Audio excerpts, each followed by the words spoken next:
I know you had some notes that you had about training camp in general, man. So let's go ahead and get into them, man. Yes, What you sir. got for Yes, me? sir. I'll run them down. So the first notes that I have written down over here, man. Maybe a couple of the most impressive, or a few of the most impressive players, Herbie, in training camp so far. Jacob Rodrigues, Michael Taft, who has been around the ball. Like, I mean, he has been a pick machine. Um, let me talk about Jacob Rodrigues a little bit, Herbie, man. It's been a long time, man, since we've had a linebacker, like a young prospect linebacker, that has excited me this much, Herbie.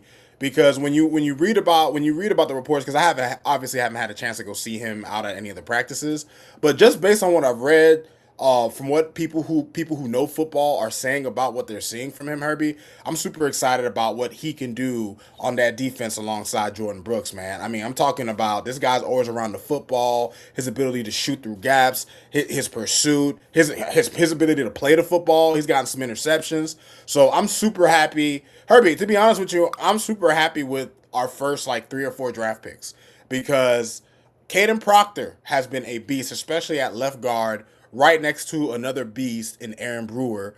And Jonas Savinaire, Herbie, who struggled mightily last season, them moving him to right guard was the best thing they could have ever done because they are seeing a lot more out of him on that side of the line.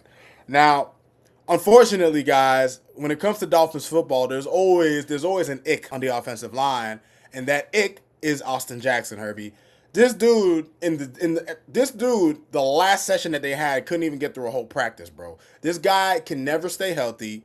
He's been a decent player, Herbie, but when you hear about the things that Kadyn Proctor has been doing, as a rookie, as opposed to like when Austin Jackson got into the league, it's like night and day, right? So I'm thinking that this may be the last of him.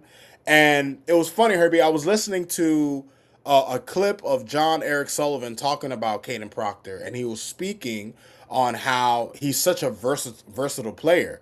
Like the guy can play 4 positions on the offensive line. He could be your left tackle. He could be your left guard. He could be your right tackle. He could be your right guard. Now, me personally, Herbie, I'm okay with the Dolphins starting him at guard because you know what I'm saying. You might throw him at tackle, and that might mess him all the way up, right? Maybe eventually, as the season goes on, they can throw him out there, give him some reps if that's going to be his spot for the future. But I'm totally fine with the way the Dolphins are currently building him up, right? So I just wanted to just highlight some of these young guys who I've really, really liked, right? Another thing in my notes, Garfinkel stepped down from his CEO and president position. Now, he's still going to be involved in terms of business dealings with Hard Rock Stadium. But now there's a guy, Daniel Silman, who's taken over. And listen, Herbie, I think these types of changes are warranted with this regime. Like the Dolphins are trying to have a complete culture shift, man, and they need it, right? And it all starts from the top down, Herbie. So honestly, having new names, new faces, new people in the building, you know what I'm saying? That's gonna lend itself very well to this team, Herbie. And one of the things, and I have it written down here that I've loved hearing, Herbie, is that people, trusted sources of the team, are speaking on how different things feel, right? It, for example, Herbie, when Mike McDaniel was the coach, he would be late. As much as he talked about guys having accountability, when Mike McDaniel told guys to be there at 9, he would come in at 9:12, 9:15. Like, he wasn't practicing what he preaches. Then he comes in, he's cracking jokes. Nobody's taking him seriously. Like, you know what I'm saying? Like, the vibe in the building, from what I'm hearing, is a lot more serious, right? Like Jeff Hafley he's not playing any games. He's serious about building a good football team. If he says the meeting starts at 9, he's there at 8:58, 8:59. Right? He is everything. Honestly, I was impressed with the guy with his first press conference that he had, but everything I keep hearing about this regime, Herbie, makes me feel like maybe not this season, but down the line we may start to see the fruits of this labor. But I love everything I'm hearing about the team. Just a couple other things that I'm gonna get to before we move on. There's been now the media hasn't reported much about Chris Bell, Herbie, but I've seen like a little bit of like fan footage of him. Ooh, Herbie, for a team that is starving for wide receivers, I can't wait to see him get on the field, Herbie. The media was saying that he hasn't been cutting and shit like that. I seen some footage of him looking real crisp on that route running, Herbie, and we're gonna need it out there, Herbie, because who's our best receiver? Jalen Tolbert, who's getting most of his reps with the twos. Like we, Chris Bell, we need you, my boy. Zane Anderson, Herbie, another guy who's been a standout at camp. Herbie, the problem with the Dolphins this season is that we have question marks everywhere. Question marks at quarterback. Question marks at receiver.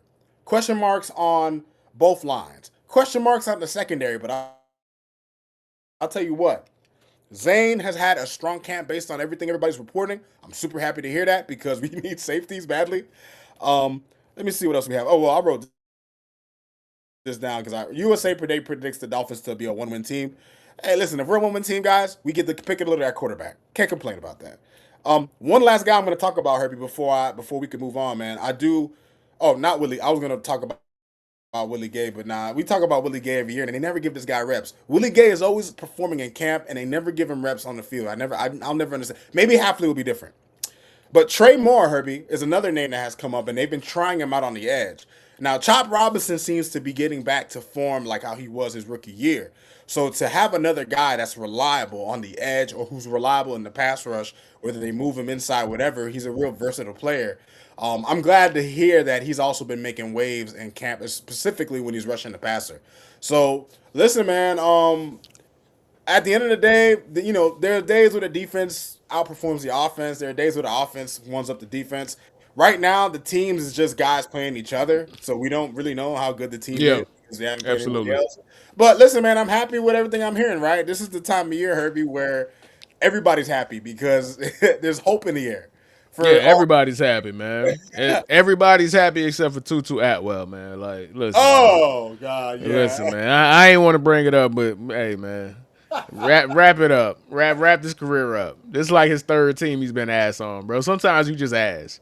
Sometimes Sometimes you just he's fast, at sometimes least I guess he's fast. that's how he keeps getting these checks, man. Somebody like, oh, y'all just ain't using Tutu right. No, man. Tutu, man. Like he ain't gonna change. Tutu not finna change, man. Like it is Oh, what it is, here man. comes JPS. Here comes JPS in the flesh. JPS. I don't now I'm mad because like our QB tiers is gonna make you happy, and I don't want to see you happy, bro. So now, Ah, man, we'll get to that. We'll get to that a little later, man. So let's wrap this conversation up in regards to the Dolphins, and then get over to the QB tiers portion of the episode, so we can get up out of here to watch some good old football for the first time of this season. Let's go.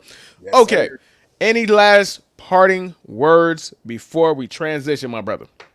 I just want to say, man, Dolphins fans, just listen, guys, tranquilo, right? Like, there's no need for us to be panicking. There's no need for us to be hype. This season, this is the most play it by ear season I've ever been a part of, and that's what I'm suggesting to my fellow Dolphins brothers and sisters. Absolutely. All right.